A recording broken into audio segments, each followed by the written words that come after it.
Okay, I think we're good.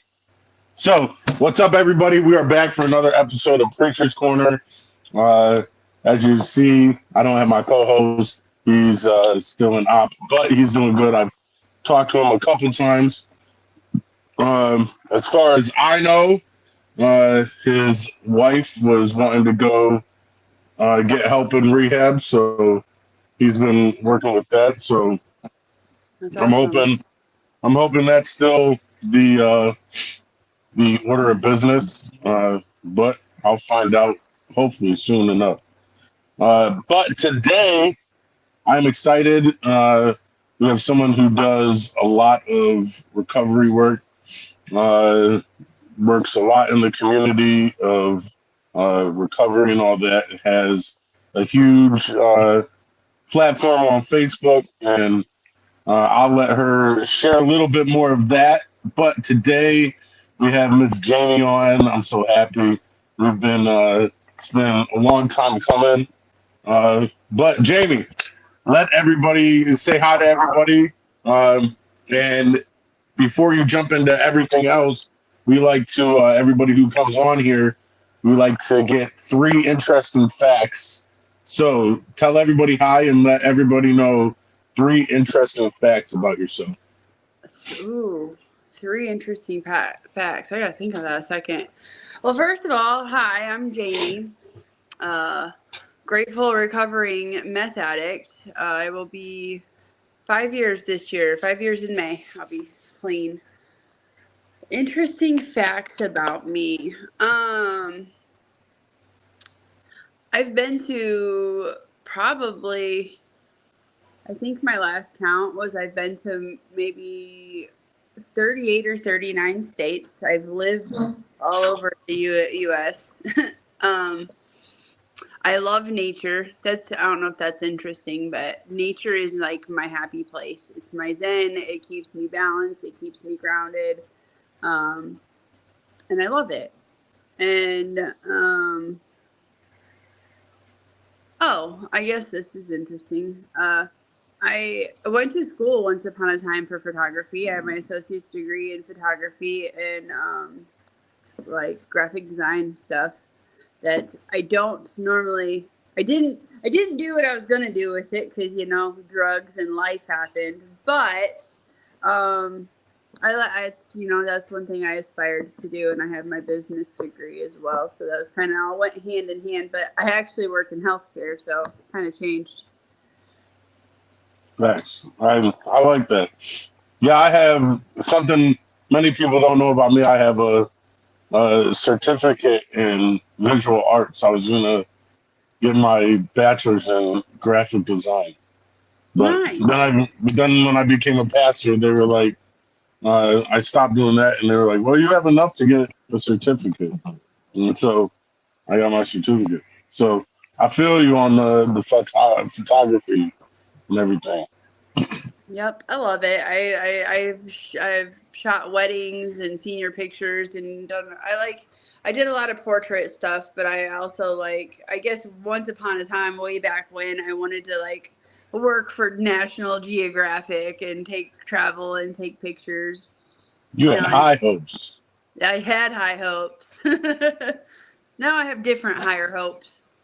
Awesome, and better, more important too, more Yes. impactful. Uh, so, like I said, you like we first got introduced on Facebook, and then I was on your platform, and then we talked about it about you coming on here and us just really collabing and working together to make this impact in the recovery world. And so, tell everybody a little bit about before we jump into like what your story is, and then I have a couple uh, things we can talk about, just understanding triggers and cravings, and then really addressing like talking about the root causes of addiction. But before we jump into all that, let everybody know a little bit about. I mean, some of my people or some of your people. So there's some intertwined. But for those that may not know about your platform, let everybody know what you do on Facebook. Well, I started this group about a year ago, but I've had a group before that. But I help run. I guess it's not necessarily my group. We work together as a family, like you know, and that's the basis behind it. Recover Out Loud, a recovery group. Too. It was we originally had it. It ended up Facebook shut it down, the original one, but this one's actually just I met new people on it, new faces, and it just keeps growing. And the plan behind building the group was I wanted everybody to be family oriented, because that's something that we needed in recovery. Family first has been a strong motto of mine. My admin team is truly amazing. They come from every different walk of addiction, different DOCs, different links in time. And I wanted everybody to have somebody that they could relate to. So if somebody comes out and is struggling with like alcohol, I know exactly who to send them to, because alcohol was not my DOC, but I have somebody I know that they can talk to on my admin team and help them. And it's created so many different resources and things that we have helped people get in sober livings and detoxes all over the United States. And it's because of the unity in recovery. We wouldn't be able to help each other out if we didn't have the unity. I wouldn't, we wouldn't know where to send people to it's just by getting to know people, like using the internet for good instead of evil. Thanks. I love that. So you let everybody know if you could, because I know you have pretty much a consistent schedule of things that come out, and so for anybody wanting to check that out, what's the schedule tend to look like for things that come out? For Recover Out Loud, we do morning lives, Facebook lives every morning. So it's like a way for somebody to hit like a morning meeting, if you will, or if you're struggling and need to talk, like we're there to talk about. If something good's going on, let's talk about it. So every morning, roughly around 9 Eastern, we have we call it coffee chat. It's every single day of the week. We don't miss a day. And then on the flip, every single night of the week, we do lives, and all my admins, we partner together and we have different topics. And I post a schedule every Sunday of what we're going to talk about each night and what time. And they're always open lives for anybody to join in and talk with the admins, to carry on a conversation in the comments, um, just to have an extra outlet to meet people. The biggest thing about recovering is, and I guess why we named it Recover Out Loud, is because we got to learn from each other. And there's things out there that we talk about that, I know for a long time I used to think I was alone in my thoughts and feelings, and nobody else used to think the way I did. And I was so quiet and so ashamed or so scared to speak on things, when in all reality, there's at least one person out in the world there that is thinking the same thing that I once thought or am thinking in the moment. This past month for February, we did something different. We did 28 days of love for recovery. So I had 28 different people. I think we ended up having 29. We did a double, but every night I had somebody share why they loved recovery. What was their love? Because we talk about all the bad stuff that led to our addiction, which is good. Those are the tools that we need to talk about to help somebody get through it. But we also need to talk about the stuff to help people stay there, and the love that we can share with each other and what we've gained in our recovery, because we have those moments where we have our wins in recovery, and especially in early recovery, we seem to have win after win after win, and it like builds our momentum up. But then we have those times where there's a little bit of a lapse in our next goal or our next win, and it sometimes we get hard on ourselves with those. And so it was just the whole thing for February was just to show our love of why we do what we do, why we love recovery, and that sort of thing. And then usually in I love September. that. Yeah, isn't it? It was Sorry. awesome. No, you're fine. I love that just because.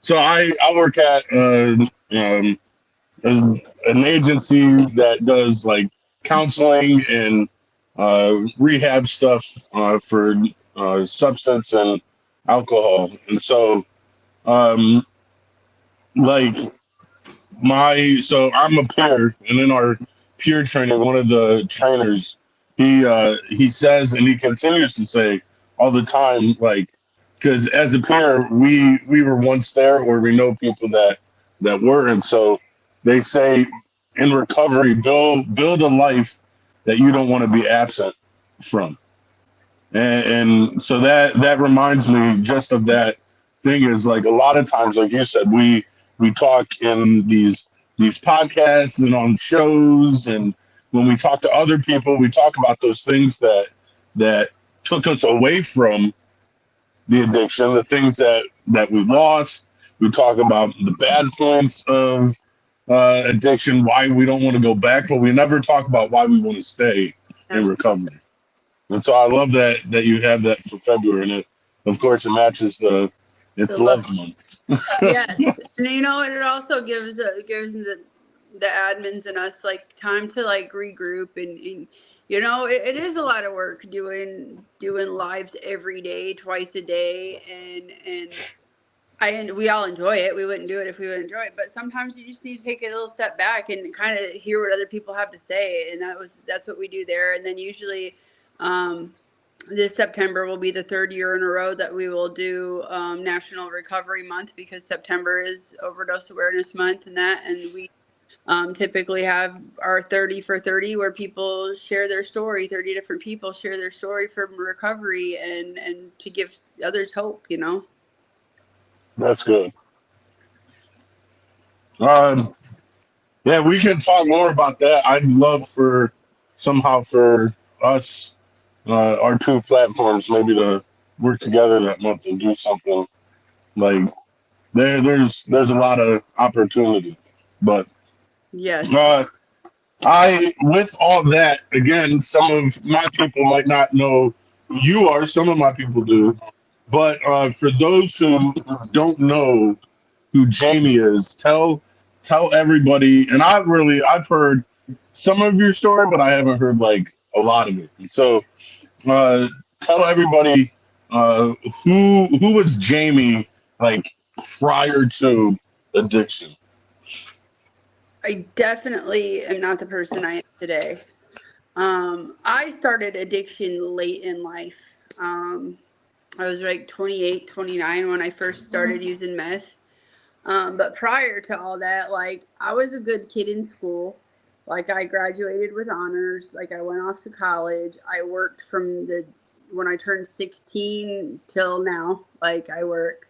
Um, but you know, a lot of what led me to my addiction was a lot of my emotions and how I felt about myself. Like, I was the kid in school that, um, I mean, I was friends with everybody, but I didn't have like, I fit in with every clique, but I didn't really have a clique, you know?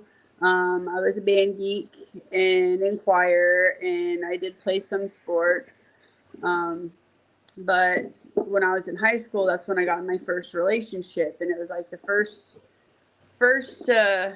guy, if you will, to ever really show me the time of day.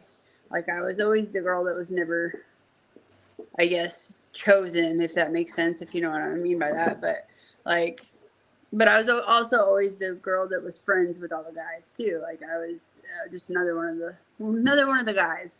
But I got in my first relationship when I was in high school. I was a sophomore in high school, and I was with him for 13 years. And that was I had two kids with him. We ended up moving away. I'm originally from Indiana, I guess, first and foremost. I'm originally from Indiana, small town Indiana. Everybody knew everybody, kind of thing. We have one stoplight, flashing light, you know, that's it. You had to drive 15, 20 minutes to the Walmart, you know, that's Middletown, USA. That's where I'm from. And but anyway, so I got in that relationship, and um I It was abusive. Like, he would drink, and then, and I always justified everything that happened because he was drinking, and it was like that twisted cycle of events. Oh, he didn't mean to. He was drunk. He doesn't remember that he's not. It's not him. Like all that shit that we all of us women, or even men. I mean, because the men go through that shit too.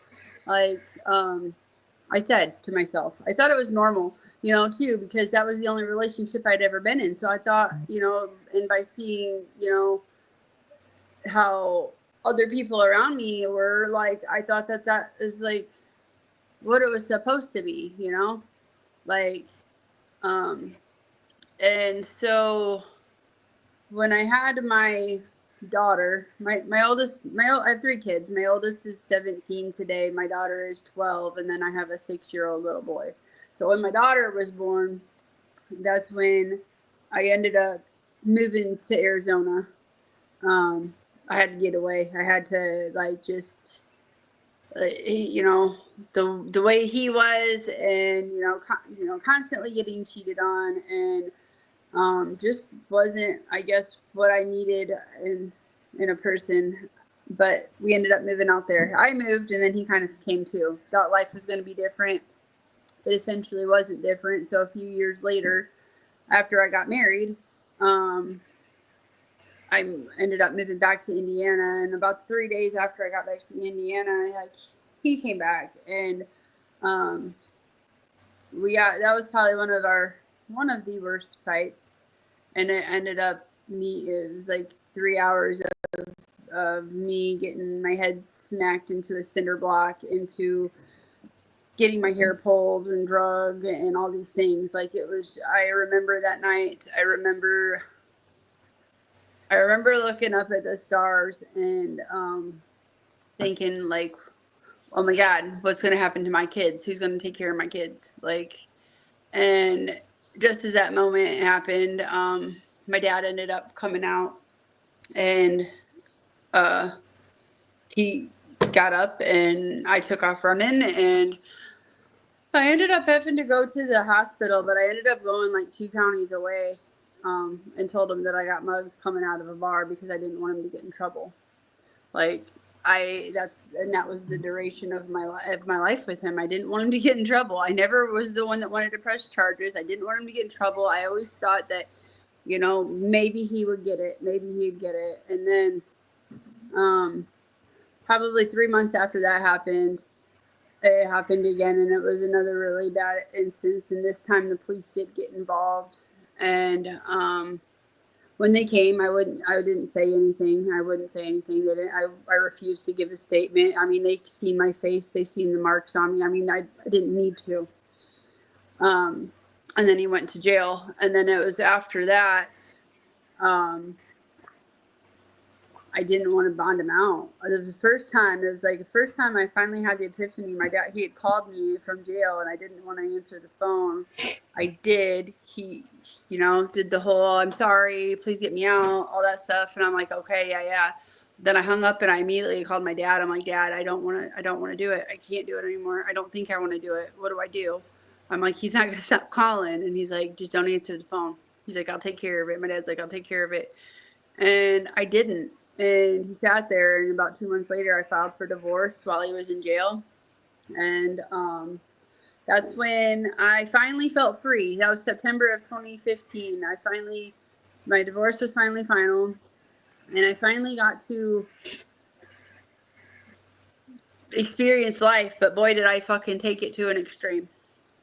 Because, I didn't have to worry. I didn't have to think Lorca over my shoulder. I didn't have to plan my day over if somebody's going to get pissed or not, or what they wanted to do, or try to focus on what was going to make them happy just so I wouldn't get hit or a fight or whatever. And it was like a huge taste of freedom. And I was bartending then. I was bartending, and I was drinking. I started drinking a little heavy at the time, but drinking was never my issue, never my DOC.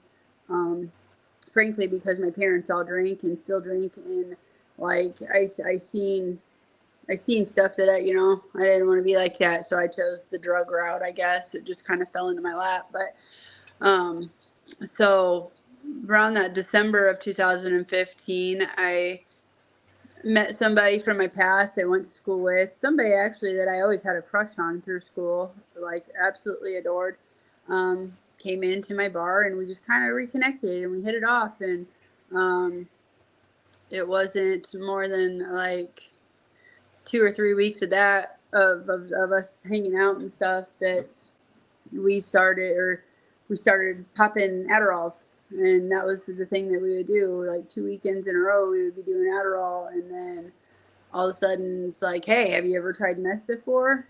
And I'm like, no. And see, I was that person that used to like talk down to people about people that would fucking do dope. Like, I'm like, I would never do that. How you would never catch me looking like that and acting like that.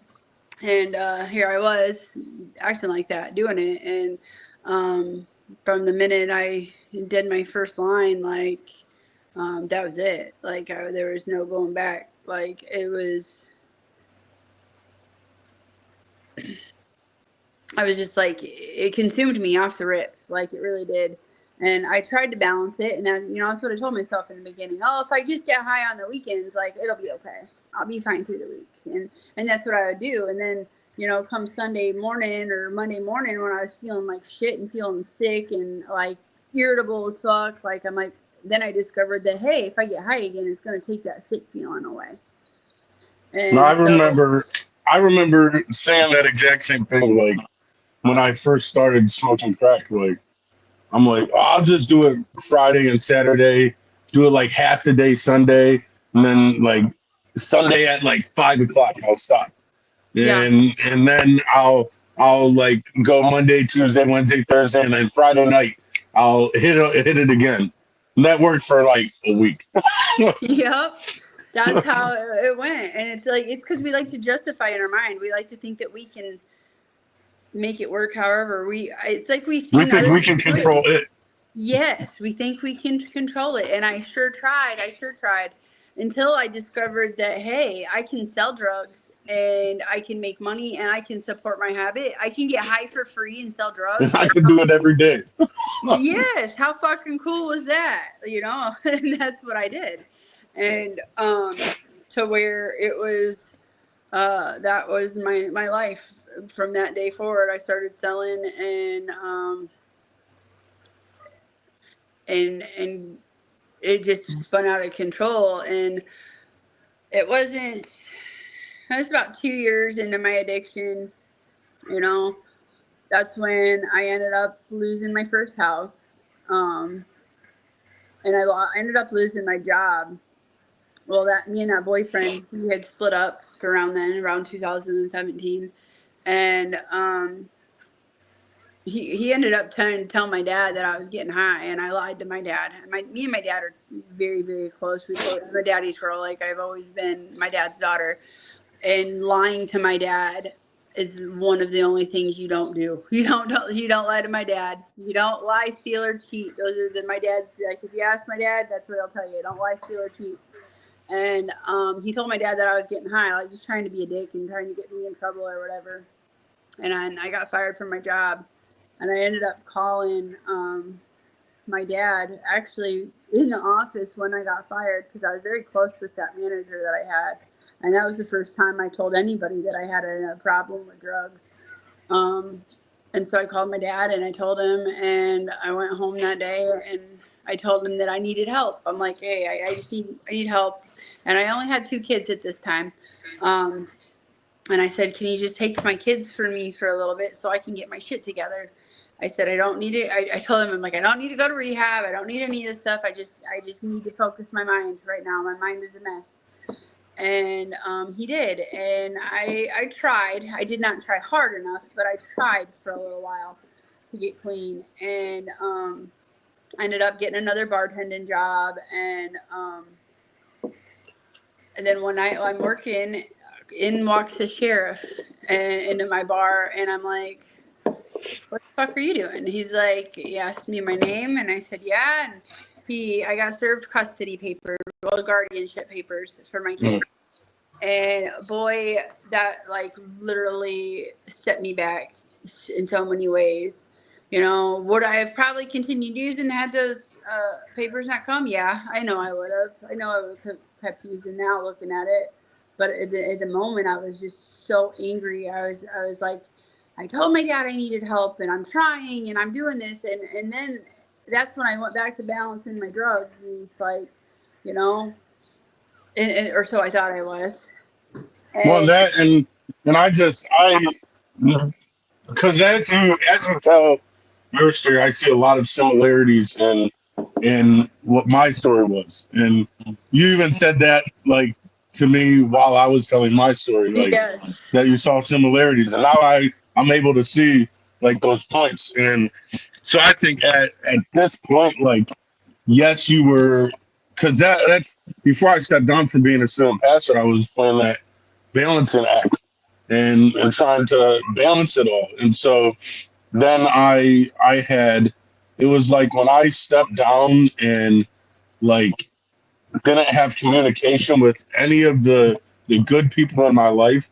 It was almost like that moment when your dad had you serve those papers. Like it's like the rug got like ripped right out from under you, and you at that point in your life you only have while you may not be thinking drugs are the only thing I have, you realize drugs are the only thing I have. And I like to like refer to crack as like that terrible best friend that like they're your best friend, they're the only person you hang out with, but they don't care anything about you. They'll backstab you at any point, and they're just your best friend. And so it's like I keep I need somebody to go to, and so I'm going to go to you because right now I think you're the only person, but you're going to help take everything that I have left from me. and it is, and that, and like I said in the beginning, my addiction was solely fueled on myself, meaning my emotions, my feelings, and how I felt. So anytime I'd have a fucking shit day, that's what I would turn to because it would numb my pain. But I just didn't realize until like the past few years here that it was like, well, the problems was still there, the pain was still there, you know. 'Cause now I had to deal with it sober and stuff. But that's what I did, and that's what I did. And Dad, like I said, I tried to fight, I tried to hire a lawyer, but like things were just getting worse, and I ended up. That was when I lost my house, and that's that rest of that year I spent on the back of a motorcycle and running the streets, doing whatever the fuck I wanted to do because I felt free, I guess. And then that mindset came over me. I'm like, well, at least I know my kids are safe, and let me do me for a while because I kept justifying in my head from all the years of fucking bullshit and abuse that I went through that like I deserved to have fun for a while. I was always the good kid. I was always the one that didn't, you know, did what I was supposed to when I was supposed to. And you know, for the time being there, it was like in my mind, like it was my fucking turn, kind of like, you know. I know that's not the right way to think now. Obviously, I don't think that way, but How that was what my mind was then. how much of it was because I know for me my addiction, just like with you, after you separated from your husband, my addiction started when I separated from um, my wife, and so I I realized at the point of separation after there was a couple months that I didn't know who I was, and so I I found the addiction in the process of trying to like figure out who I was, and so a lot of it was I was just trying to pinpoint like who is Antoine, and then I adopted this preacher personality, and like that I became like preacher. I that was who yeah. I was, but still I wasn't. That's not who I was supposed to be, but that's who I was. I guess you That's could who say I like got, and I identify with that wholeheartedly because you know, see, my divorce was in September of 2015 was when it was finalized, And at that moment, it was like a breath of fresh air. It's like, man, I finally, it hit me with the realization that I could do whatever the fuck I wanted to do, and there was no consequences. But I didn't draw that line with the consequences with myself. And it was by December of that year. So what, 3-4 months later, I was started doing dope, and I didn't take the time that I needed to. And so when after Dad filed for the custody papers, that was like one of my first spirals out of control. And I just did whatever I wanted. That was in 2017. And that's when I ended up meeting my youngest son's dad. And we, that's all we did. We are not sleeping, and we would sell drugs. We would run. We would do all these things, like just to get high. We'd chase the dope down. That's what we did. We chased the next high every single day, and that was my life. And then it just started consuming me more and more. And then I found out that November of 2017 that I was pregnant. And so you can only first imagine how my family all felt, like, hey, how dare you? You already have kids and now you're having another one. Yeah, well, I didn't plan it, just happened. And so I tried to get clean. I guess I'll start there. I did try to get clean the moment I found out I was pregnant, but I couldn't. I was too. Pregnancy hormones, morning sickness, plus dope sickness, plus dope irritability, all that shit all in one. That's how I was feeling. And it was horrible. And I couldn't do it. So I was very open and honest with my OB doctor and told him, hey, I'm a meth addict. I'm trying to quit. And he, I was very honest. That was the key thing, because I've had a lot of women ask me about that stuff in the past. And you have to be honest with them. Now, if you go through your pregnancy and you're still getting high and you're not being honest with them, and they do them tests and that baby's born, yeah, they're going to take your kid from you. Like, they can. But I was honest, and we had a goal and we had a plan. And by New Year's Eve that year was the last time I had gotten high for the duration of my pregnancy. And my son was born on July 4th of 2018. But in the midst of that, we were staying with family. But when we were told, when you had the baby, you couldn't stay there anymore, which I understood, But being being a felon, Dex's dad, and me having evictions under my record, like, nobody would rent to nobody. You can't find nowhere to live. It's very, very difficult.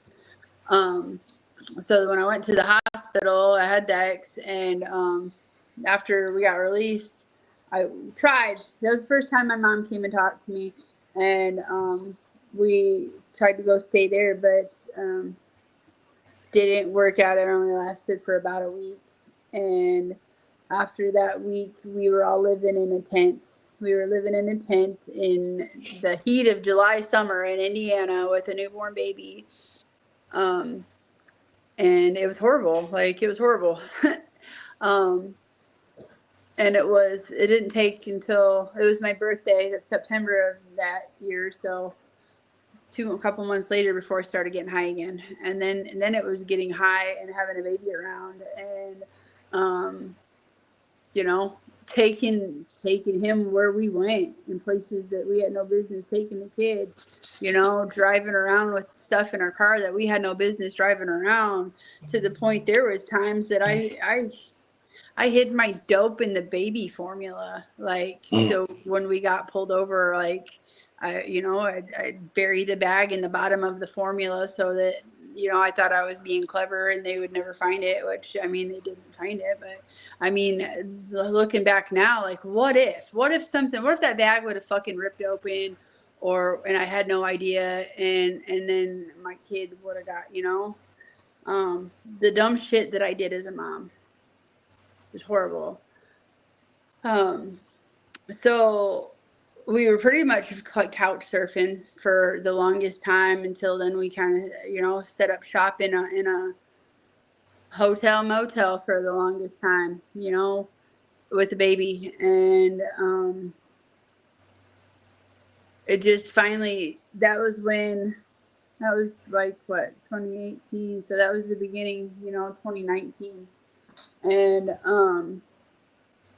I was there was just so much, and I finally, because his dad was an IV user, and I always told him I'm never going to use a needle. Don't ever ask me to use a needle. Don't do it around me. I don't want to see it. I was that person until one day I said, you know what? Don't tell me no. I'm gonna fucking do it, and I did it, and that was the first time I stuck a needle in my arm. And from that day forward, I didn't stop. You know, it was a new high. It was a new rush, and it was a whole other level of addiction that now looking back, I wish can't change what was done, but man, if I could have ever undone that one thing, I would have, because that was, the ultimate of my demise there, because like a day didn't go by that I wasn't sticking that needle in my arm. I was doing half-gram shots 5 times a day, 5 times a day. And like it just got insane to the point where now the drugs really had control over me, and I left my son with his grandma and just never really went back. And in the same sense with my other two kids, I had thought that they were all better off. I was the mom that thought my kids were better off without me. They didn't need to see me like this. I was only going to create more issues for them, and out of sight out of mind is what they needed and what I needed, which was obviously far from the truth. So after that, like, then after I didn't really have that extra responsibility of a kid around, I literally found my next spiral. And by November of that year, I got arrested for the first time. Then I got out. In December, I got arrested again and got out. In January, I got arrested yet again. And that time I had to sit the fuck down for a little while.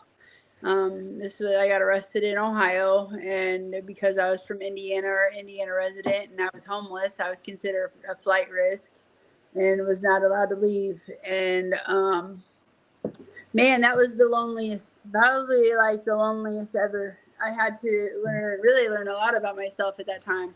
Like, I had nobody that was putting money on my books. I had nobody that would pick up any phone calls for me. And it was awful. Every time I'd have a court date, they would push it back out. So I ended up staying there for, I don't know, like 3 or 4 months. And finally, I got released. And the day that I had court that day, I had wrote my dad a letter, and he had finally wrote me a letter back. That was the only time I heard from my dad. I got the one letter. And when I had court, I was so pissed because he brought my kids. I hadn't seen my kids in my two oldest. I hadn't seen them in months and upon months. And it was probably around November. I guess about November when I seen him for my son's birthday. But that was it. So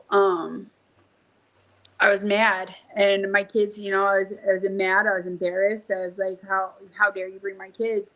So all I could think to do was turn around and look at my kids, and I like tell them, like, look, this is what happens when you don't follow the rules. You have to sit the fuck down.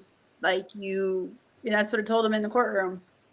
I ended up getting released, and I was supposed to go to an inpatient program in, I think it was in Cleveland, Ohio, is where I was supposed to go. So that day that I was getting released, Dad was waiting, the kids were waiting, and then I ended up having a holder, and I had to get extradited back to Indiana because I had another charge that I had missed court for.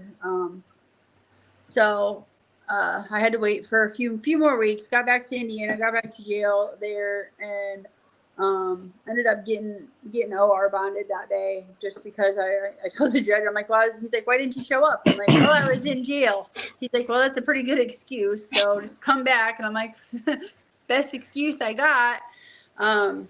So I got out that day, and I started walking, and I went to go charge my phone at the hospital because that was one of the spots that I used to charge my phone for when I was living in the streets. And I called my dad, and I'm like, hey. He's like, hey. And I'm like, what are you doing? He's like, oh, driving to Angola. And I said, well, on your way through Angola, you mind swinging by the jail and picking me up? And so, yeah, Dad picked me up. I went back to his house. And then that was when COVID was really bad. I was in the generation of COVID where like everything was shut down. Like we didn't know what COVID was then. We was just all afraid of it, and it was my excuse. It was my excuse to get high. It was my excuse to run around with drugs. It was because anytime I'd get pulled over, I'd just roll up my window and be like coughing. I'm like, I got a sore throat. Like I got a fever. You might want to stay away. Like that got me out of trouble a couple times. So I was waiting to go to this rehab facility in Ohio, and I was staying up with my dad's with my kids, and because my dad had custody of them then. And one night we were all talking, and my dad drinks. My dad's been drinking. People will argue this till you're blue in the face, but there are people that are functioning alcoholics, and my dad is one. And I will. That's why I've always said, and I've had a couple people that have struggled with alcohol on the show. I'm like, I I think out of all the addictions, I feel worse for ones like pornography and alcohol and things like that are really like um, the acceptable quote acceptable addictions, where like you walk into a store, a gas station, and you can't walk into a gas station and be like, "Hey, can I get some meth?" Or can I get some Right? crack? But you can walk into a gas station, and especially like during the football season, I feel terrible for people who are in recovery for alcohol, because you walk into a gas station, they have like huge billboards like right here, alcohol, right here. Absolutely. Out of all the people in recovery that I have, first of all, I respect anybody that's come over any addiction because it fucking addiction's Absolutely. hard. But however, the ones that overcome alcohol, man, I have so much pride for you people because man, it is everywhere. You can't go to a grocery store, you can't go to a gas station, you can't go out to dinner, Watch and TV. yeah, because it's there. And also, and the other group of people are the ones that get clean in the place where they did their dirt. I was not that person. I had to completely move environments, change my people, places, and things, and I don't know that I could have done it there. So, like I said, I respect everybody and how you've done it and what you've done and how you do it. But man, those two groups of individuals, like I have so much pride for you guys because it is very Absolutely. difficult. Um, One but thing I yeah, hear as you tell your story, and then I think about other people's stories, and then I think of a friend who just recently came clean and said that she was struggling for the last um, for a while and has just gotten clean, and basically has told everybody so that the wrong people don't talk to her and the right people uh, come and surround her. And so, like one thing I've been, and it's something that she said to me a couple of days ago, and I hear it in your story, and I think about my story and all the other stories I've heard, and then I think of the first rule, and like I tell people all the time, like I've never done the 12 steps, but I know the 12 steps, and I can see where, even though I haven't done them, I see where my recovery has I hit each one, absolutely, and and it hit there, and we didn't even know that's what we were doing, huh? Because that's how I absolutely. recovered. And I think about that first step, and everybody knows the first step is admit that you're powerless. Absolutely. And and what I hear in everybody's story is that beginning part. I thought I had control. Like I thought I had control. I heard you say it. I've said it. Like, oh yeah, I can do this on the weekend. I'm good. I have control over it. And one thing that I was told when I first started, and this was by someone who was in addiction, like as we were lighting up the pipe and everything, he was like, "Hey," he said, "make sure that you control it and that it doesn't control you," which is totally like I remember ridiculous being told because that several times during it's my not going to happen. and you didn't know what they were talking about then. We're like, what do you mean? We got control Not of at this. all. Just give me my fucking dope and let me be on my way. Like, Facts. And um, I just see that it.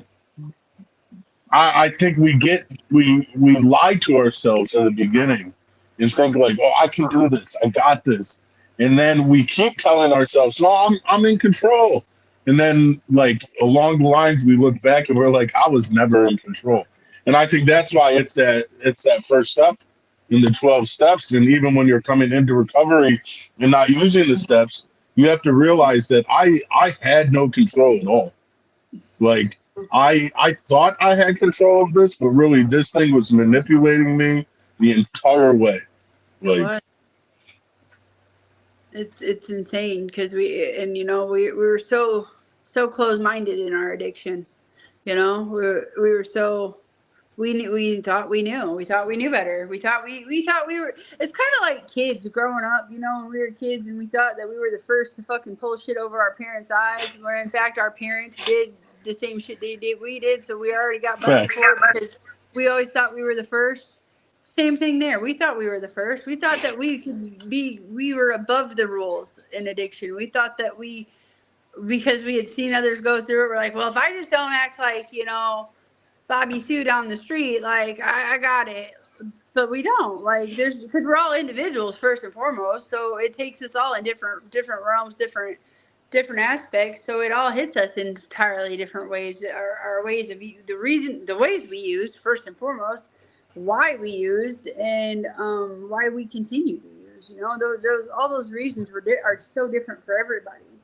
The whole Um, while you have people in addiction looking at you like, okay, you got to control. I'll yeah. talk to you. I'll talk to you in a couple months when you've lost that control. Exactly. What went to my head for the first, I guess, beginnings of my addiction is, I lost some weight. I looked good. I felt good about myself, and then people were like, "Oh, you look so good." And man, when people would tell me that, I'm like, "Oh, I need to keep getting fucking high so I can stay this skinny and look this good." I'm like, it was the best diet pill ever. You know, till my face is sunken in and like I'm skin and bones and I'm just look like walking dead. And I didn't even looking at my pictures. I have a ton of pictures from when I was actively using, and looking at me then and looking at me today, you'd have no idea that I was the same person. I don't even know who that person was. I don't know if you've ever seen it. It's like a 30-second video on social media, and it's this little bird or whatever, and he's walking along and he sees this gold blob, and he pokes at it, looks at it, and then he sucks it up, and he gets golden. The world gets brighter, and he's walking along confident, and then the world gets back to normal, and he sees this little gold blob again, sucks it up, and gets golden. World gets brighter, keeps walking along, and he's running, and then he jumps, and he sees another one, and he sucks it up, and the world gets brighter, and he starts running. He sees another, and it just keeps happening. But the more he takes it, the less bright the world gets, the more gloomy he gets until finally he's just walking along and then he just stops. Boy, isn't that Like relatable on so many levels.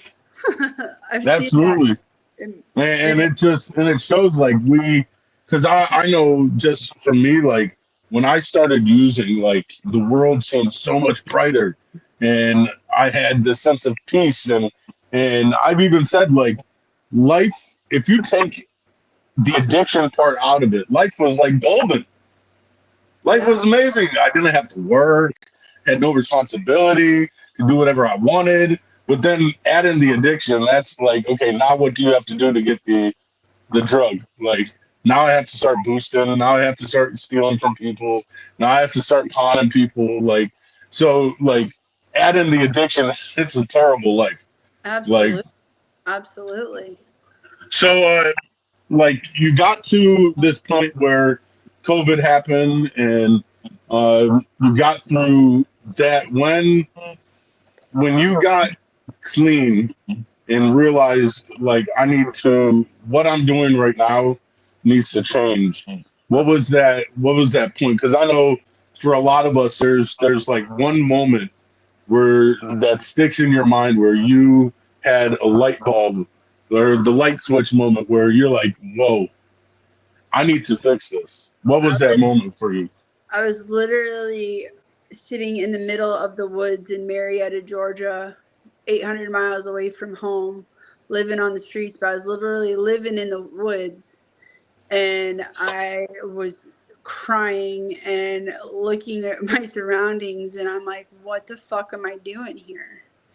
Like, and that was it. See, like I said, I'm originally from Indiana, so after I got out of jail, um, the last time I went to jail, I had racked up quite a few felony charges.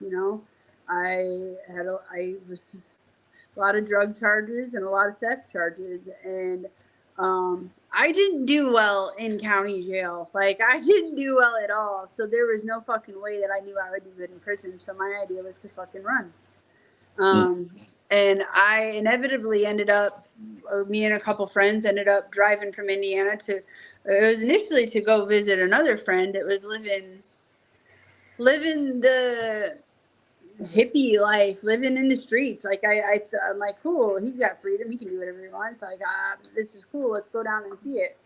Well, I got left there. The first night we were there, my bags got thrown out of the vehicle that we were in, and I got left there literally on the side of the road next to the woods that I slept in for the mm, next couple months. Um, I was that girl that would stand outside the Circle K begging for change. I was standing on freeways, exit ramps with signs looking for. I was looking for places to shower, and I used to go shower behind a church in the middle of the night with a hose to just have clean water, and that's my life that I lived. mm. I slept by a dumpster many a nights. Even in Indiana, that was the same way. I slept in the middle of the winter in Indiana snow, 2 foot of snow on the ground. When I had nowhere to go, I'd go sleep in the park. Um, and that's where, so I was in Georgia, and finally one day I'm sitting in the middle of this woods and I'm just crying, and I'm like, what am I doing here? Because prior to my addiction, prior to that last few years, I had graduated high school with honors. I had graduated college. I had an associate's or have an associate's degree in business. Like, I had all these things, and I was running my own businesses. I was a store manager for a couple different companies for many years. I was a district trainer. Like, I did all these things, and I'm just sitting there in this woods, and I'm like, what the fuck happened to me? Absolutely. And so I got out my phone, and I ended up messaging. I feel well. I figured out where on the United States on the map I was. I mean, I knew I was in Georgia, but I couldn't really tell you what fucking state I was near until I realized I was close to Alabama, to which Mm, I knew I had family there. I knew I had a cousin, and this cousin of mine, um, she'd been somebody I'd always looked up to, even when I was a little kid. We weren't very close, but there was just always something about her that, like, I was always drawn to. And I realized I wasn't far from her. I ended up messaging her, and I said, is this my cousin Kelly Joe? And she said, well, yeah. And I sat there and I talked to her. I texted her. I actually avoided conversation with her on the phone. I would only talk to her in text message. Um, and I started opening up to her. I'm like, I was telling her things about not how I felt. I'm like, I don't, I, there was many times during my addiction that I, tried to unalive myself. Like, there was one time I jumped off of a 50-foot bridge trying to wow. not be here. There was another time that I grabbed a knife, and I will forever have this scar on my neck because I grabbed a knife and I tried to, cut my own throat. Mm, Um, so, like, I had a lot of, I was suicidal, and the drugs made me that way too. But it also, hindsight now, is how I didn't have love for myself for so many years for the big part of my life. So I'm messaging her back and forth, and sitting in the middle of the woods in Georgia, and telling her, yeah, I've been doing drugs, and she was just asking questions, and she was just getting whatever information she needed, and she's finally like, I'll come get you, and I'm like, well, hold on, because then it was starting to get a little real, and I'm like, everything that went through my mind was like, okay, what if I can't?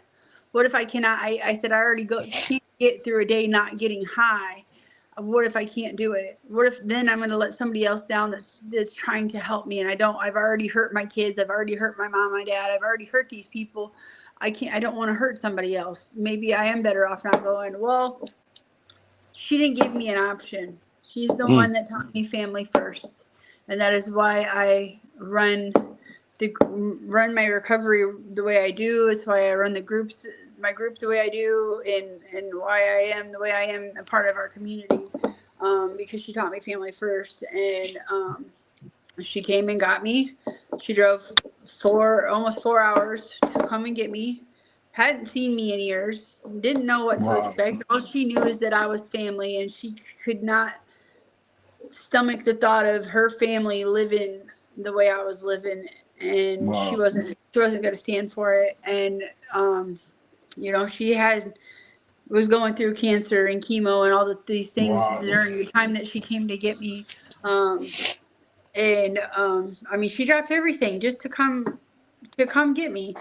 And I remember getting in the car that day. Well, I guess later on, she told me that she's like, I seen you walking out of that woods. She said, I didn't even recognize you. She said, all I could do was fight back tears because I couldn't believe I had somebody that looked the way you did in my family. And it hurt my heart. And my cousin is not. You know me, you know how I talk. So I'm very, very blunt, very how I am.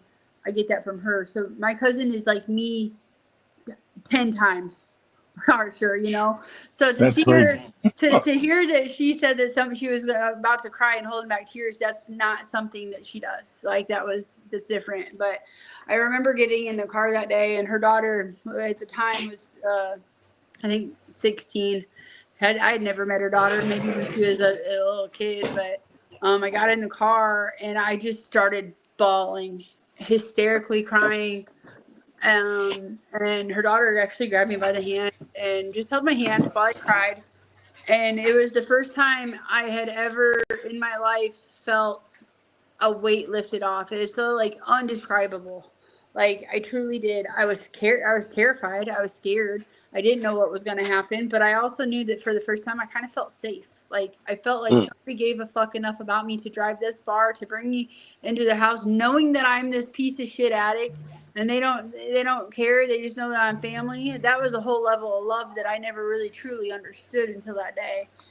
And so when I got back to her house, I slept and slept for the first few days. I took a shower. It's so, we take for granted all the things that we have on a daily basis that we don't have. You know how amazing it is to be able to fucking wash your clothes. Absolutely. You know what I'm saying? To be able to take a shower, to be able to eat a decent meal that's not like somebody's leftovers from a gas station. Not Sleep that in a bed. Yes. That's Not that I yours. didn't appreciate those gas station meals that people took the time to give me, because believe me, I was hungry. I needed food. But man, to have a home cooked meal, that hits different. So the first couple weeks I was sleeping it off and all those things. And the whole time I was trying to get composure the first few weeks. She was doing, and I didn't know this until later on, she was researching everything she could find out about meth addiction.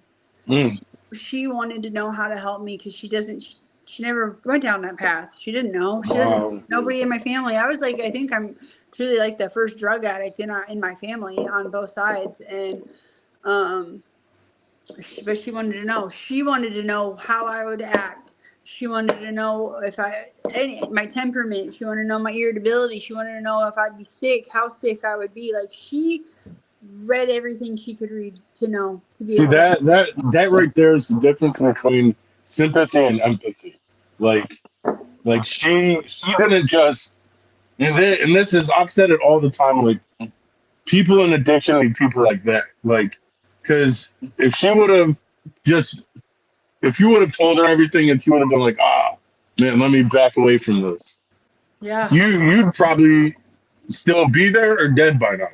Like, Oh, absolutely. and so it took her having the strength to do what she did, and then not just having the strength to come get you and let you stay there, but then to put herself in a position where she actually understood what you were going through so that she could help you better. Like Yeah, that's huge. that is, that was, yeah, it was the, like I love my parents. I had, but that was the first true, real form of love that I think I've ever really received is by that woman. And, so she took the time. And here's where, I have, everybody talks about having those, like, I don't know. I call them my signs from the universe. First of all, I do believe in God, but I always speak on the universe because it's one and the same to me. It's God's universe, but I just speak on the universe because I'm very in tune with nature, and that's how I am. Absolutely. So it was like that first week I was at her house. She had somebody come to build a porch for her, a Native American man. She never met him, just business card. That's how that played out. Anyway, I was inside that day, and I was only like a week here. I only had been in here like a week, and I was actually on the phone with my youngest son's dad, and I was like fighting with him, and I'm like, "Motherfucker, you come get me right now. I need to get high. Like I can't be here anymore. Mm. Like come get me." He's like, "I ain't coming to get you." Like so, I was getting mad, and nobody could hear this conversation. Nobody heard this conversation at all. And I'm sitting there, and I finally hung up pissed, and I'm thinking in my head. I'm literally thinking, I'm like, you know what? Fuck it. Tonight, when she goes to bed, I know what time she goes to bed. I will go. I will. Sorry, my phone rang. No, you're good. I was Um, like, it's just starting to get good. I know, right? Sorry. I put it on airplane mode, but I didn't turn it on do not disturb because two of my kids aren't home right now. So just in case they needed to get a hold of me. Thanks. Um, but anyway, so I was sitting there. I got off the phone, and I'm like telling myself in my head, I'm like, fuck this. I'm leaving tonight. I know when she's going to bed. I know where I need to go. I'll just fucking hitchhike, and I'm making myself my way back to Georgia. And I'm going back to them fucking woods that I came from because I want to get high. I don't want to be here anymore. Those are all my thoughts that are in my head, right? So I calm myself down for a minute, and it dawns on me, hey, my cousin's outside with a guy that we don't know. I need to go check on her and make sure she's okay. And I go out there, and this man's talking to my cousin, and he stops mid-sentence, and he looks at me and points, and he's like, you don't go anywhere after dark. And I'm like, what? Whoa. And my cousin's looking at me kind of like, what the fuck is he talking about? And she's kind of like wondering, like, do I know him or whatever? And he's like, you no go nowhere after dark. That there's nothing good in that. And he was pointing in the area that I would have needed to walk to go to Georgia. Like he pointed in that area. He knew. He's like, you stay here. You stay here. And I'm like, well, fuck.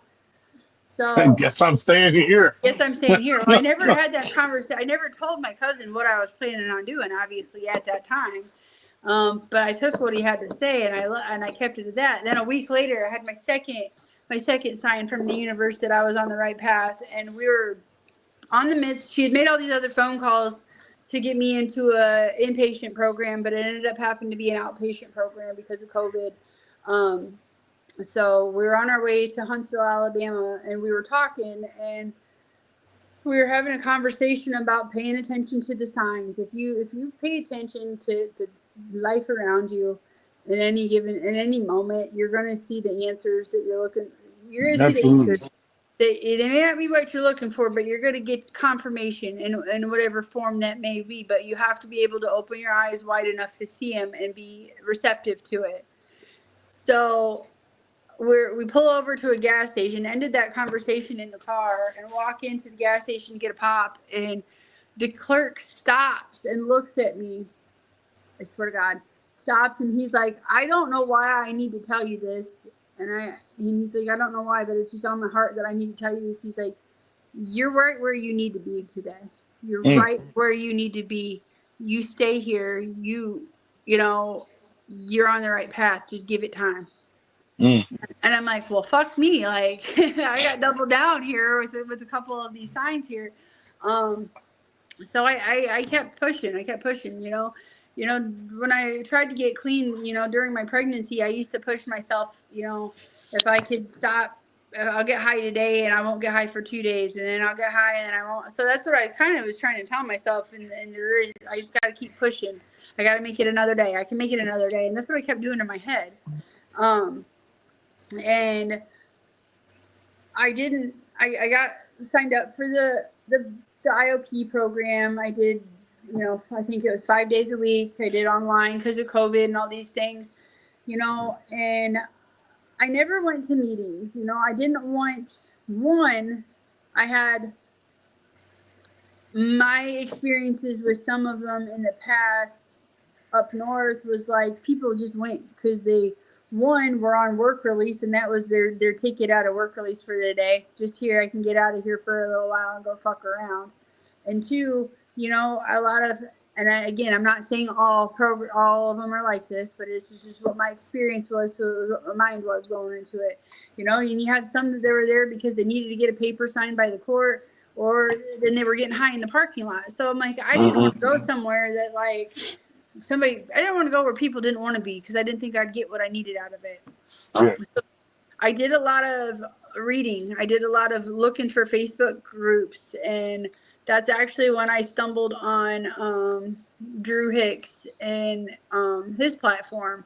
And his was one of the first recovery platforms that I ever listened to, and I was a silent listener for many, many, many years. And like those things, those were the tools that I had. I looked for like-minded people. I kept to myself down here, but I was always very open. Anybody that I'd meet down here, because I love Southern people, man. They're just different. They're good. They're wholesome people. They care. And I was always one. Anybody wanted to see my end to talk to people is it was always like my accent. They're like, you're not from here. And I'm like, well, let me just tell you where I'm from and how I got here.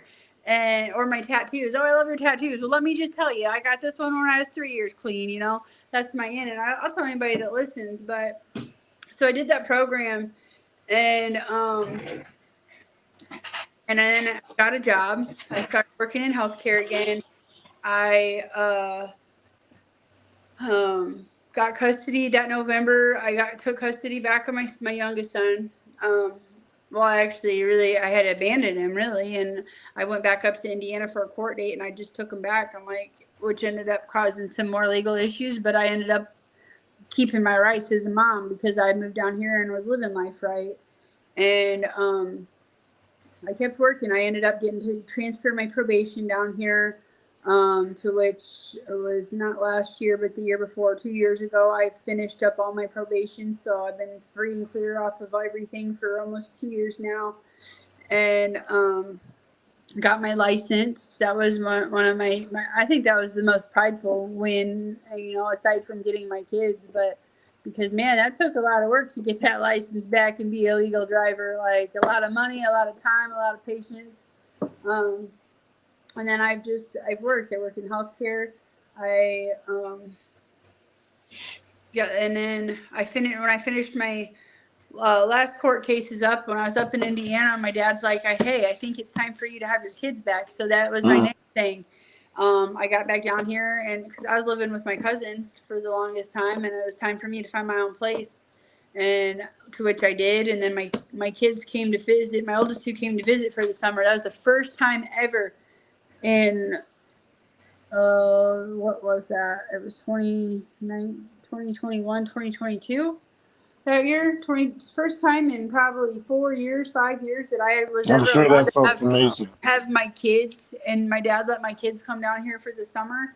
Well, it did feel great. When the summer ended and I was planning on taking them back, my dad called me. He's like, well, I went to the lawyers today, and you should be getting some paperwork. I'm signing your kids back over to you, so you need to get them enrolled in school. And I'm like, oh my God, it just got real. Now I got to be mom. Like, well, I was already mom, but like now I really, really got to be mom again, And I got my kids enrolled in school. I ended up getting them immediately into doctors and got them referrals for therapy because we needed therapy. Like I did some shit to my kids. Like they had some shit to deal with, and it's a drastic move coming from Indiana to Alabama, and life is different down here. People are different, and you know, I essentially pulled them from all they ever knew up there to be down here with me. So we had some shit to work on, and we still do therapy to this day. And I've had them back now for three years. This is the third school year I've had them. That's awesome. So yeah, so I do the single mom life. I have 3 kids. I work 2 jobs. I run my recovery group. I run, you know, I help actually. I'm an admin of Drew Hicks's Clean and Sober That's What's Up page. Like, I actually do live. Just started doing lives in that group a few months ago, Facebook lives, and like, I try to help people. I try to give out what was given to me. You know. Absolutely. Well, I just love that. Like, and that's one reason why I started this platform, Preacher's Corner. Like, uh, I love that. Like, yours came from having been motivated and inspired by someone, and now you are doing the same thing, so that other people can be motivated and inspired. And that's like when I started, I said the mission of Preacher's Corner so that we can motivate and inspire others to like make change not only in their life but the lives of others. And I Yes. think that's exactly what it is that we I don't want people to just come and listen and then walk away. Yes, that's amazing if you're able to come, take something and walk away and make your life different. But I think the key is making a change not only in your life but the lives of others. And that's I think all our everyone's mission, and that's what I hope like in this recovery community. Like I have learned that this recovery community is while it's large, it's small at the same time. And I have talked to so many people that follow at least one person that I follow. And so we're all connected. We're all connected. And so my hopes is that someone hears this and they're motivated and inspired, like I said, not only to make a change in their life, but then they go and they're like, you know what, I'm going to make a Facebook group and I'm going to start talking to people, or I'm going to start posting things on Instagram or Snapchat, or I'm going to start doing things so that I can inspire other people to make a change in their life and other people's lives. And like I see this in like 2 or 3 years being huge. Like just that so many people have motivated and inspired other people to just branch off. And we have Facebook groups and YouTube pages and podcasts and all these Yeah. things that just I've help always people in addiction. I've always just, since I got into recovery, I just aspired to be a better version of myself. You know, I aspired, like, I didn't, I've never, like, I don't care who I help. You know what I mean? Like, I care that people get help, but I don't care Absolutely. in the fact of, like, I am who I am. Like, if my cousin taught me, if you do things in life, you do them for the right reasons, you know, and that's something that I've held true to my heart. Because if we do things if we do things expecting things in return, that's when you start fucking up. Like, and that's when you hold Absolutely. anger with others or whatever, you know. And I just do stuff because, one, it's the right thing to do, you know. We as we're all addicts in recovery here, one, and I've heard a lot of people share their stories, and the one common denominator that we all have said is, all I want to do is help one person. If I could just help one person, and imagine how many of those one, if we all bound together, help that one person, and that person helps one person, and that person helps one person. Like, can you imagine the domino That's effect? how movements start. Yeah, you know, and that's all I want to do. I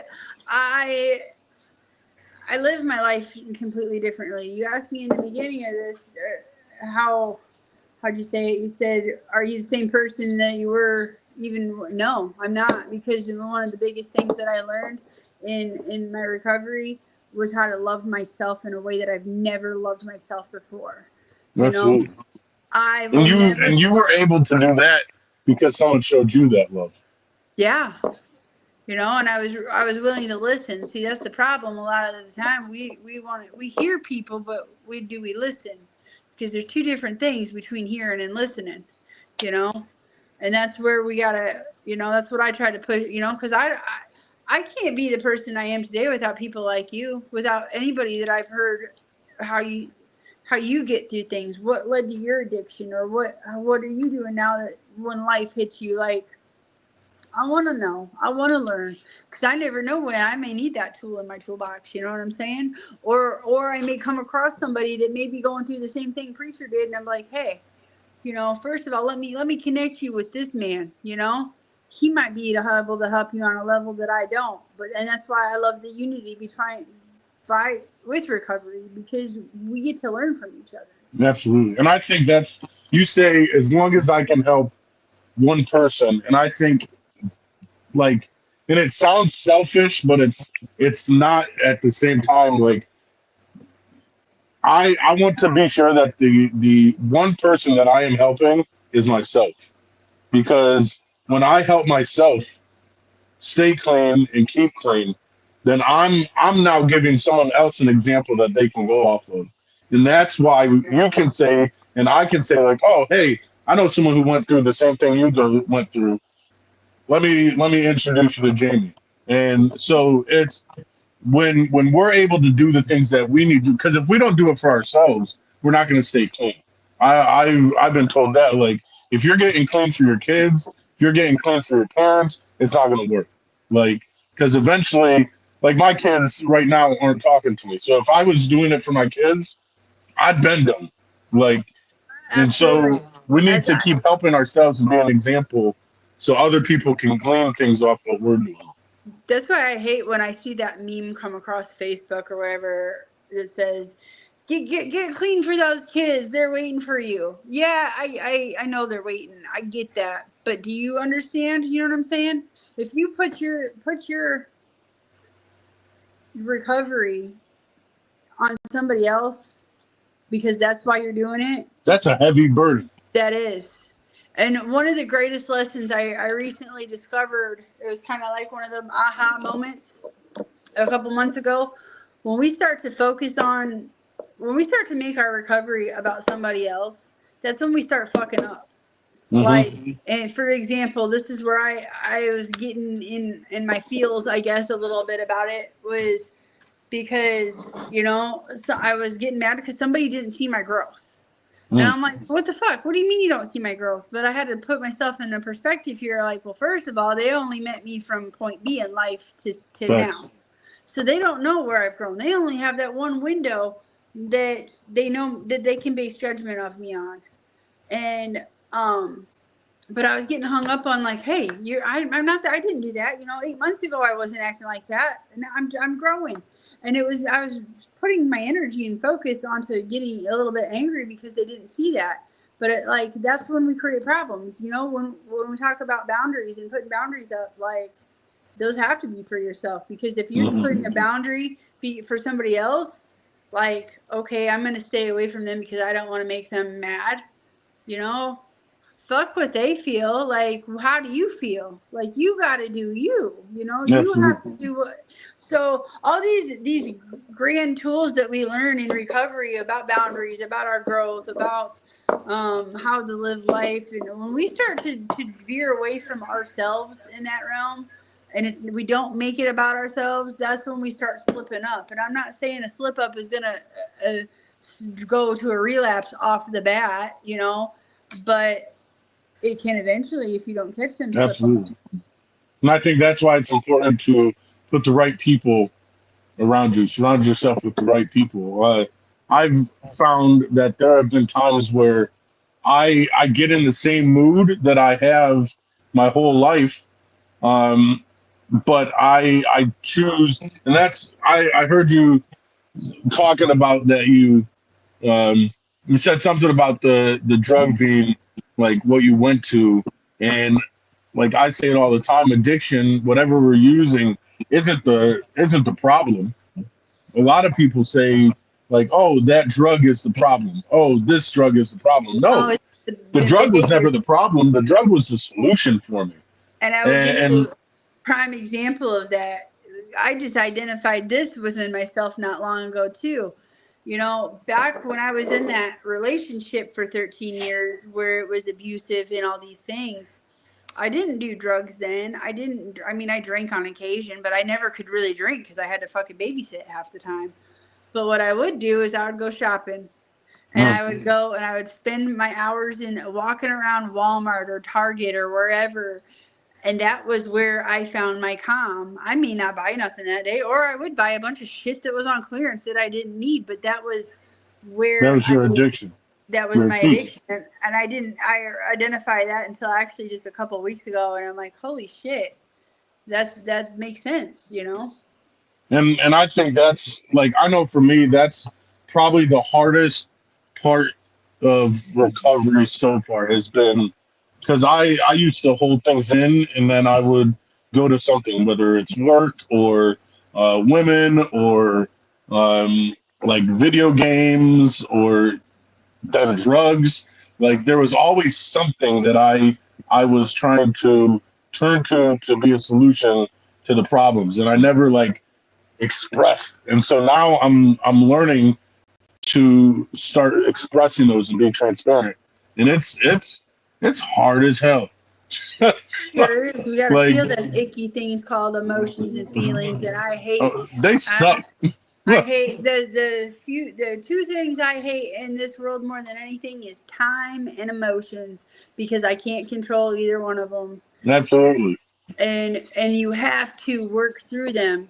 You have to, you know, and ever in order to get through anything, shit takes time. We hate hearing that. Nobody wants to hear, oh, it's just Absolutely. gonna take time. That shit used to enrage me. I wanted to fight when somebody said it just take time. I don't want it to take time. I want a fast forward button in life to where I don't I want hurt it anymore. now. Yes. But believe me, there is no such thing as a fast forward button in life because I would have Mm-mm. found it by now because I've been looking. There isn't. Facts.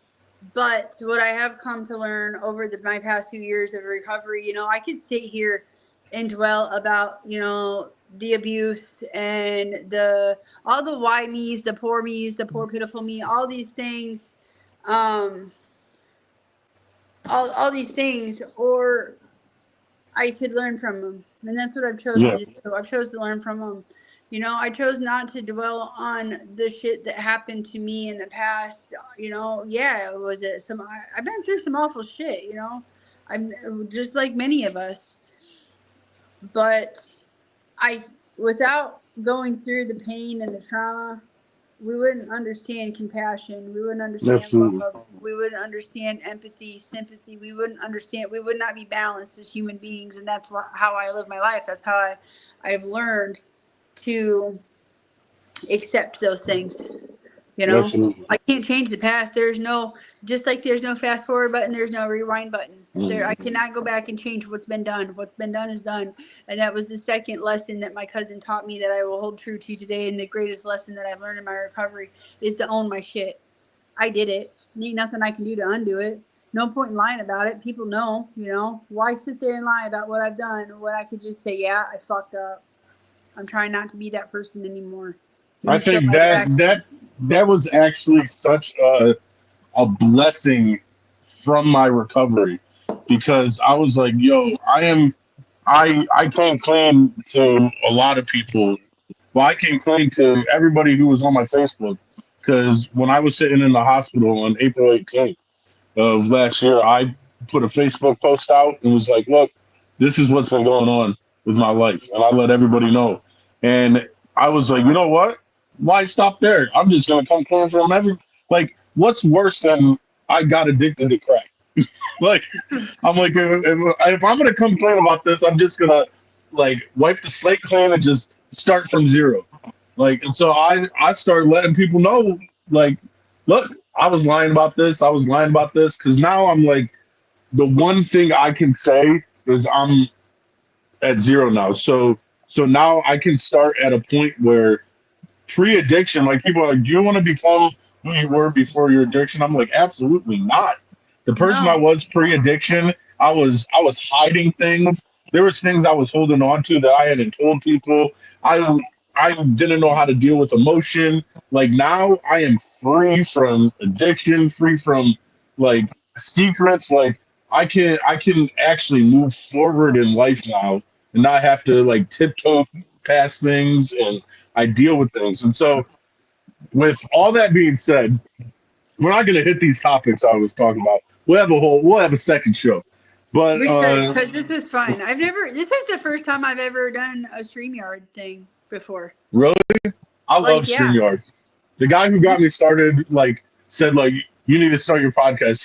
He uses StreamYard, and like I'm like StreamYard's amazing. And I think he said he uses StreamYard even when it's just him because it can post right to YouTube and Facebook wherever he needs it to I'm post. still learning technology. I just, I never go live from my personal page. I have once, and somebody shared their testimony, um, because Facebook wasn't working in the group. But I usually just do my lives in the group. But I don't know a lot about YouTube stuff. Like I don't know a lot about it.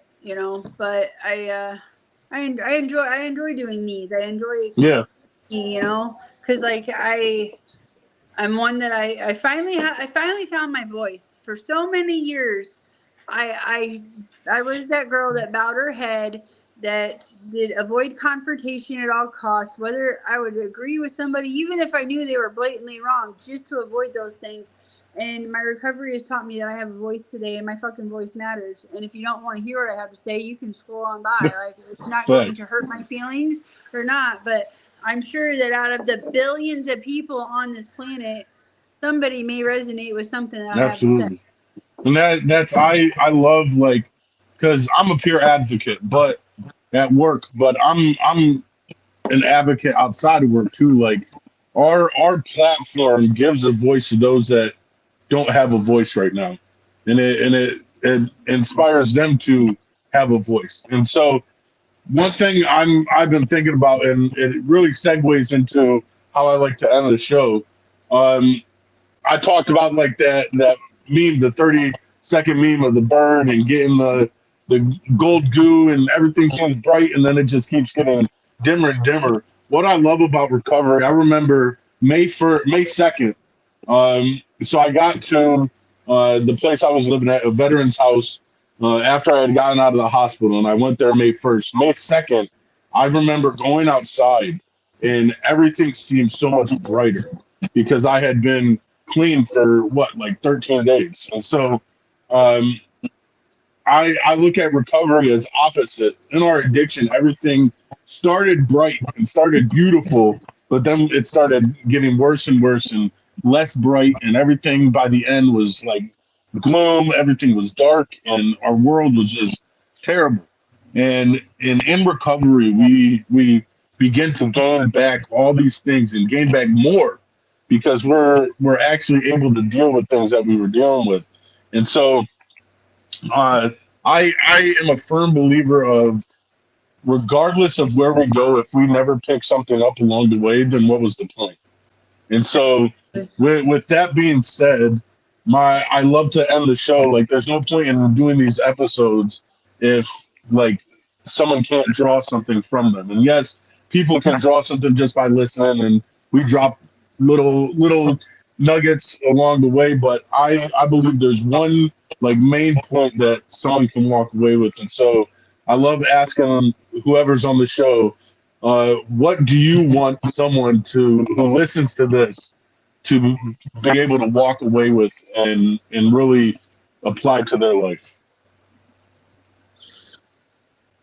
Hmm. If anything, man, there's so many things that I want. It's when you find recovery, the way that we have found it, like it's like you just want to shake the fuck out of people so that they get it. Like, here, I have all this knowledge. I want you to know it because I want to save you. Like, and it's like, but it doesn't work that way. You know, That'd be nice. the biggest thing that I think is a huge reminder for everybody out there, especially, and this can go on both realms. This could go for the one that's struggling in addiction, or maybe a family member or loved one that you have that is struggling with it. And the biggest lesson of knowledge that I can give you is nobody is going to want to do this unless they want it for themselves. Hmm. Like, you cannot want it for somebody enough. They have to want to do it. You cannot do the work for somebody. They have to do it. Can it be done? Absolutely. There's millions of us out there on these recovery platforms and whatever that show that it can be done. Nothing in this life is impossible. Nothing at all. Except for those things you don't try. Yeah, exactly. That's the only time.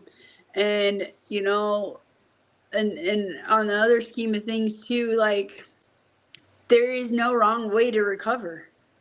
And that's been my firm foundation, is because there's so many pathways to recovery. There's so many. You know, it's the and here's the little example that I share with people. Because people get so passionate or whatever, and it's very honorable, and I love that because I'm very passionate too. But just because you did it that way doesn't mean it's going to work for me, because if you think about it, if you're trying to travel from California and you got somebody traveling from New York and you're all headed to Tennessee, it's a different route you're taking. You're taking different hills, different roads, different mountains you're going to be hitting, different climate, all sorts of different. There's so many variables in that path, but you're the same destination as Tennessee. You That's know just what's like crazy? recovery. Just like It, recovery. Recovery is our destination. Don't matter how we get there, as long as we get there. that's crazy. So like I said, I'm a peer advocate. We had training like for different things, and so we did. We had to do a group of us. We do ethics training. We get it renewed every year, and so we were doing ethics training uh, Friday, and the one thing that one of the trainers who's in charge of all the peers, he said he was saying there's a lot of paths to recovery. There you have MATs, you have the 12 steps, you have cold turkey, you have CR, there's so many different paths you can take. And he said we all come into recovery with a certain bias. Like I went cold turkey, you I went did. cold turkey. Yep. Like, and so I look at MATs and I'm like, I would never do MAT. I look at groups. I've never been to a group. Um, and so what he said, and I think it's so profound that as people who do recovery work, um, we can't knock one way, because if one way worked, then obviously it works. It just It's, doesn't work for me. And so what he says, because he went cold turkey as well, and he said do how he deals with people in recovery that come to our agency. He says do whatever works for you as long as it doesn't hurt you. And he's absolutely. like, if it is working and it's not hurting you, do it. And he said one thing he asks everybody when he first starts working with somebody, like you were saying, where do you want to go? Like, what's your goal? If Tennessee is your goal, okay. My job now is to help get you to Tennessee. And Yeah. if it hinders you, I'm gonna let you know. But if it's pushing you forward and not holding you back, let's go. And you know what happens sometimes when you're driving from New York to Tennessee, you might find a road that has a dead end on it. You know, Absolutely, so what do? You stop at the end and just stare at it, or you try a different route to get there. You have to absolutely, try a different route to get there, and that's okay. Just as long as you try. absolutely. Like we said, there's nothing's impossible except those things No, you can try. not at all. So I love this. This was awesome. We are definitely gonna have to do uh Purchase Corner / Recover Out Loud collab again. Um, Absolutely. I love this. You're one of those precious gems that I've met on my recovery way here, that you have a lot of knowledge and you have a lot to offer people. You know what I'm saying? You have a lot of knowledge and a lot of wisdom, and the way you view things. I think that's why I've been drawn to you, because like you think a lot of like I do, and then there's a lot of shit that I learned from you, and that just goes to show it doesn't matter how long anybody's been in recovery, you can still learn from somebody. You know, just because I'm coming up on 5 years don't mean I can't learn anything from anybody that's on day one. Facts. And I think when we start thinking that way, when we start thinking, oh, that person's at a day, what can I learn from them? That's when we're in like a danger zone because now we're starting to get prideful. Like there's a lot of things that I've learned from people who have just come out of addiction. Like, and I'm like, ooh, man, I didn't think about that. Like, it's the same aspect of, you could be 20 years clean and sober and you could relapse. Absolutely. But does that take that 20 years of knowledge that you had that kept you there for 20 years? Absolutely No, not. it doesn't. You actually gained another tool. Unfortunately, you had to gain it through relapse, but you gained another tool because you gained what made your mind lead you that way. Now you can fix it for the next time. Absolutely. I love that. But I think we covered a lot today. I wanted to hit some topics, but that just gives us an excuse to do this again. So absolutely, yeah, we just scratched the surface today. Absolutely. I appreciate you. I foresee a lot more of these happening. So thank you everybody for watching. We'll have another episode of Purchase Corner dropping soon. I have one in the works. I've been trying to get it edited, but my new apartment doesn't really have internet, so it's kind of hard to edit the way I used to. But I'll be getting internet soon, so we'll be seeing more episodes of Purchase Corner dropping. But I had to get this one out, so I figured out a way to get it dropped right on YouTube because like I said, we've been talking about this ever since I was on hers. And yeah, that was like back in September, wasn't it? No, yeah, November. that was a while ago. Yeah. But I'm glad we finally got it done. And like I said, we'll have more. And so if you have not already, if you're not already on her platform, go ahead and let everybody know how they can find her on Facebook and how they can get involved if they want to get involved. Yes, it's called Recover Out Loud or Recovery Group 2, and it's the Roman numerals 2. And you can look my name up on Facebook, and the link is actually pinned on my page, so anybody can join it from there. And as always, I tell everybody, I don't care where you are, what you're doing, whatever. If you're struggling, I'm always here. You just find me, message me, we'll figure it out. If I don't know the answers, I'm sure I can direct you somewhere where we can find them.